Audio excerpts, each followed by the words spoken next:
WhatsApp में photo ते भेजे गोरी वो। हाँ व्हाट्सएप में फोटो ते भेजे गोरी वो।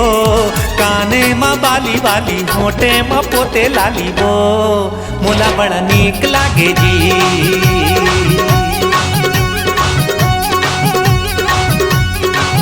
अरे व्हाट्सएप में वीडियो ते भेजे भोला दा।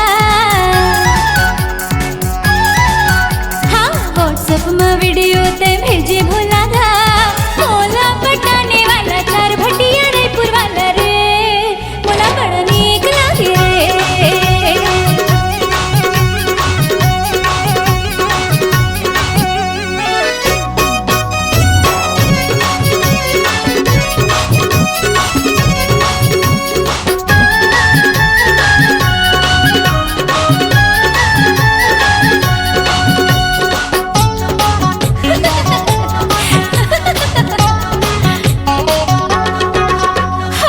घड़ी घड़ी काबर मोला आँखी ते मोरे रे।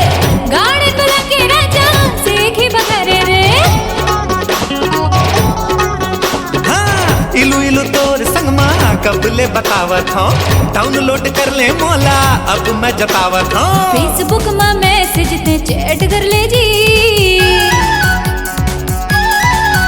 अरे फेसबुक में मैसेज ते चैट कर ले जी। पिक्चर दिखाने वाला होटल घुमाने वाला रे। मोला बड़ा नीक लागे रे।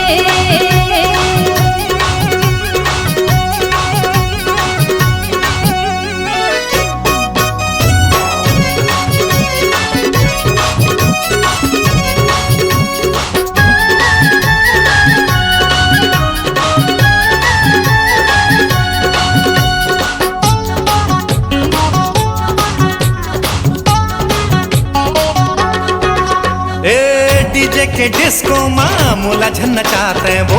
माया वाला ढोलक ला मोर संग बजाते हैं वो। ये तो मजा है राजा जिंदगी ले जीले रे। नज़ाम जवानी के नए नाल पीले रे। कर ले धमाल गोरी ऐश कर ले जी। हाँ कर ले धमाल गोरी ऐश कर ले जी। हाय रे मुर रायपुर वाली मिल कोन फिर दिन भर काली रे। मोला बड़ा नीक लागे जी।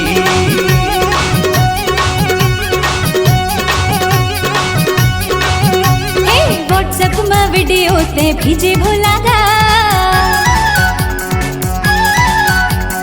व्हाट्सएप में वीडियो ते भेजे भोला दा। मोला पटाने वाला चार भटिया रायपुर वाला रे। मोला बड़ा नीक लागे रे।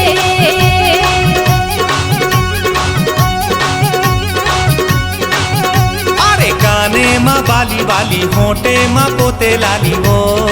मोला बड़ा नीक लागे जी।